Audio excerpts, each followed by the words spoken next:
Hi, my name is Melinda, and I am not new to Substack as a reader. I don't remember when I joined Substack, but I know I've been on there for some time. But I am new as a writer. I have recently started my Substack as a writer, and I am learning as I go. Thanks to YouTube, I'm able to learn how to do this, and this is my first time making a video. I haven't done any lives yet.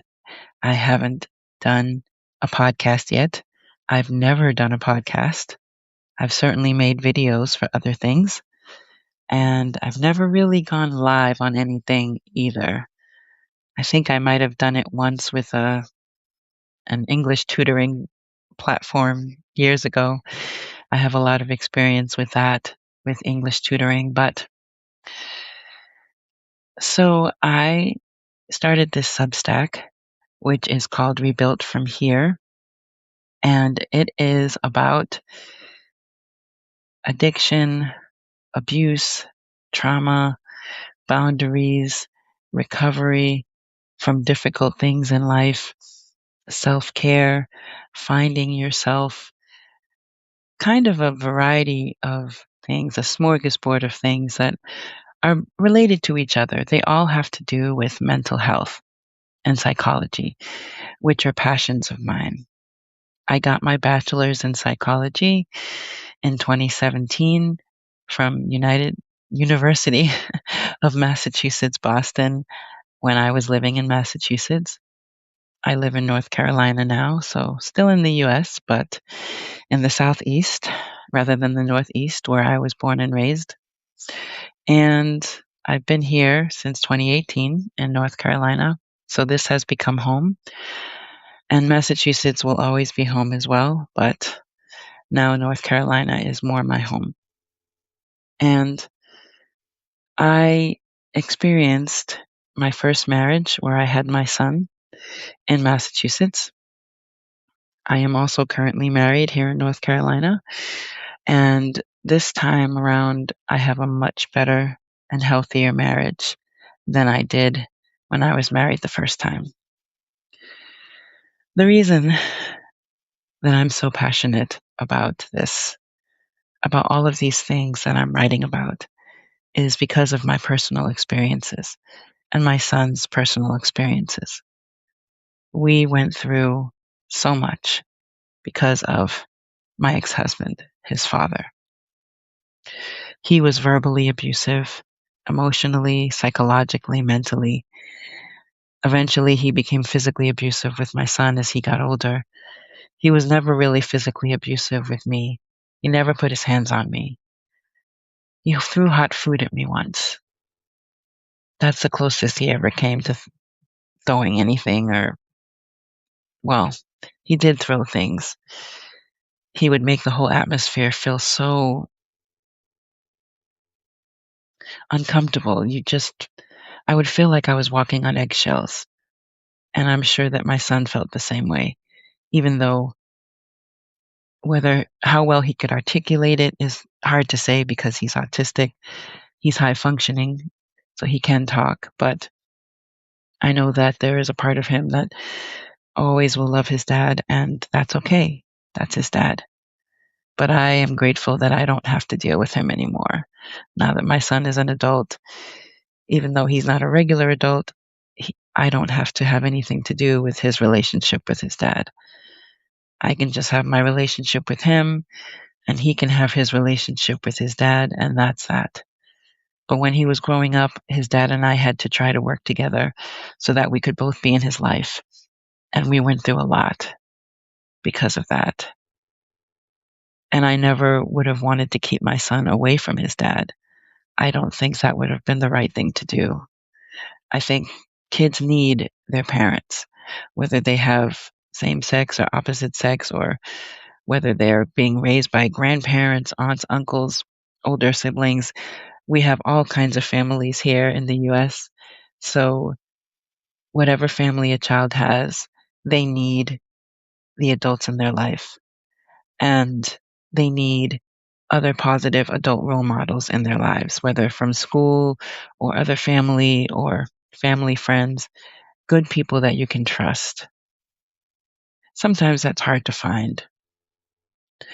The fact is, my son developed a food addiction, and he developed another addiction as well that I won't mention. It's more personal, but, or maybe I will in the future. I don't know, but I'm not going to mention it right now. But the food addiction has had a big part in his life, especially because he's also got type 1 diabetes. Now, I will disclose that I have a variety of health issues myself. So this is not just talking about my son's health issues. I have at least 3.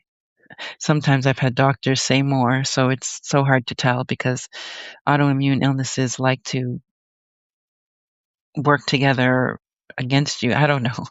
They just seem to, if you get one, you seem to get more. And so I have at least 3 that I know are consistent diagnoses. Um, there's dermatomyositis, which I'm sure you've never heard of. I hadn't either until I was diagnosed with it. Scleroderma, you may have heard of that. And discoid lupus. May or may not have heard of it. Maybe lupus, but maybe not necessarily discoid lupus. The main thing to know about these 3 autoimmune illnesses is that they all affect my skin, and one of them affects, or 2 of them affect my muscles. So I have different challenges because of that. And I also have other health issues.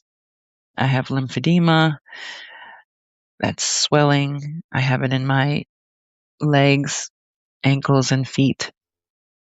I have a hernia, so my stomach looks like I'm pregnant all the time, but I'm not. All these things may be connected to my autoimmune stuff. I don't know. I have type 2 diabetes. I'm on the lower end of the A1C, so my blood sugars aren't crazy high, but they do get somewhat high sometimes. My son has had much higher sugars than I've had. And type 1 is more challenging than type 2 because you have no insulin. So he has to get insulin every time he eats. When he wakes up in the morning, he has to have long acting insulin, short acting insulin, and we have to count his carbs or carbohydrates with everything he eats and calculate how much insulin he has to have. And because of his food addiction, we have to keep his food locked up. We have to keep his insulin locked up because we don't want him to give himself too much insulin and we don't want him to sneak food. Not to say that he may not find other ways to sneak food when he goes out and he's with friends and he might do things he shouldn't be doing. We don't know, but we can't just keep him locked up in the house all the time. He doesn't have a regular life. It's hard for him to work or go to school because we don't know what he may get into if we're not there to help him. So he stays home. So he has at least some freedom where he can go out in the neighborhood and he's friends with many friends and he has many friends. He's friendly with a lot of the neighbors and he uses the pool since it's summertime. As we do have a pool here, we live in a mobile home community and he has a hard time sometimes. He recently admitted that he's been depressed because he wants to have a different life. He wants to be able to do things more than what he's doing. And unfortunately, we just don't know how to make that happen. We don't know if he's ever going to overcome these issues. And if he's ever going to be able to live on his own, he can have friends. And, he's never had a girlfriend. And I hope he'll be able to do that, and maybe live with a friend or roommate someday or have a wife, have a child. I don't know. My spouse and I, and he also is taken care of by someone that was his stepmother who was also married to his father after me, and she became his guardian after he spent time in a hospital to get help with his food addiction. His dad gave up his rights and she took over. So between my spouse and his guardian and I, we try to work together to take care of him. And we all live in the same home with his guardian's 3 young children because they lost their home. So he used to go back and forth between the 2 homes, and now we're all here in the same home. And it's been that way for over 2 years now. So we have had our ups and downs with that. Sometimes we clash about how to take care of our kids, but we have managed to make it work for the most part. And I don't know how long it will be in this situation, but this is the reality that we live with.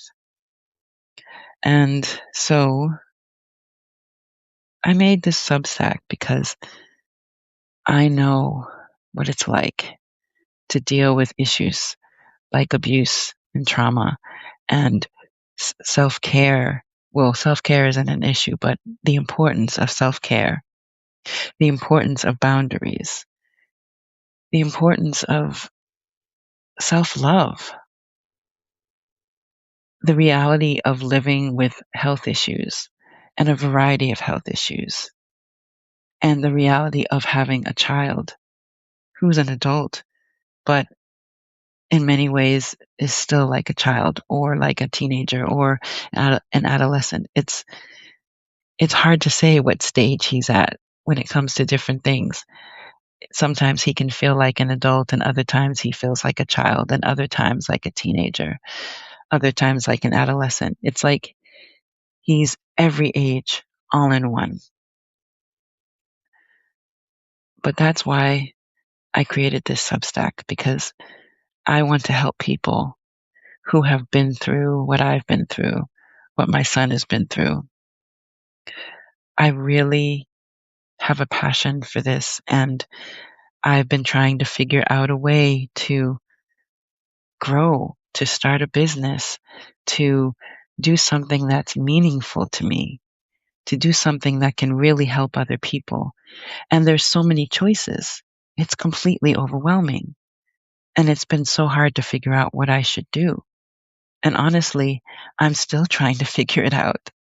I'm still trying to figure out how to be the best person, the best spouse, the best mom, the best Christian, the best family member to other family, the best friend, the best church member, just everything. It's an ongoing process, a lifelong process, I think. So I am doing this to help others, to help myself, to help my son. I just want to do good and help and do something. And I think we go through things because we're meant to use those things to help others. There has to be a purpose. And I believe that's the purpose. I don't know what my purpose is. I'm still trying to figure it out.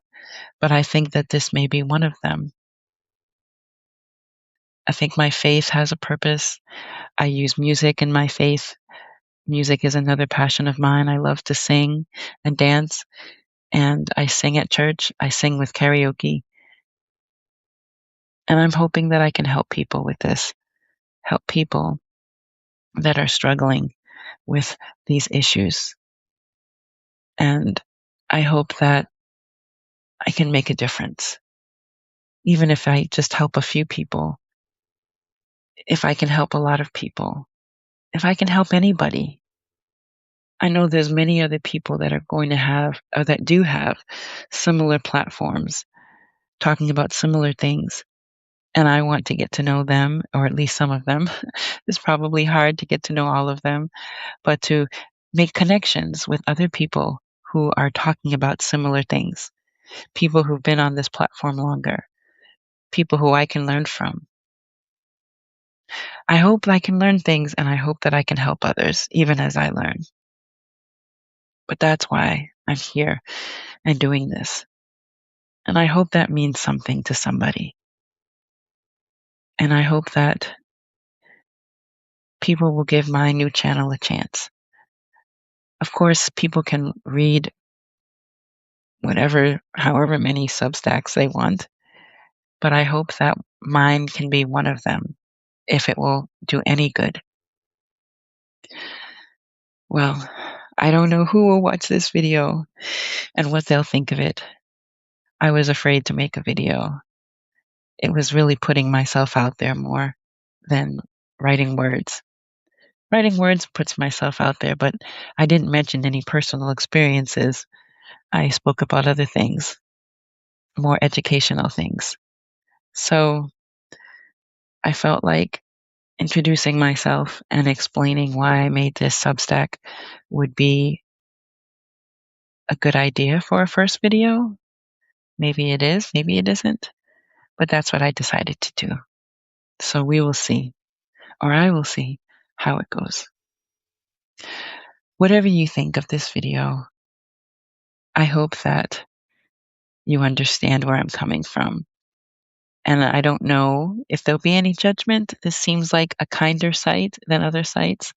So I feel more comfortable doing this here than I would on other social media platforms. This platform really seems different, and that's why I decided to try starting my own as a writer. I look forward to seeing who gets anything out of this video and if it helps anyone, and just to get feedback. Feedback is always good, and I appreciate it. And I hope that people will be kind. And if they are not, then they're just not my people. And I'll focus on the people who are kind and who may be able to get something from this. Thank you for watching and listening. God bless you. Take care, and goodbye for now.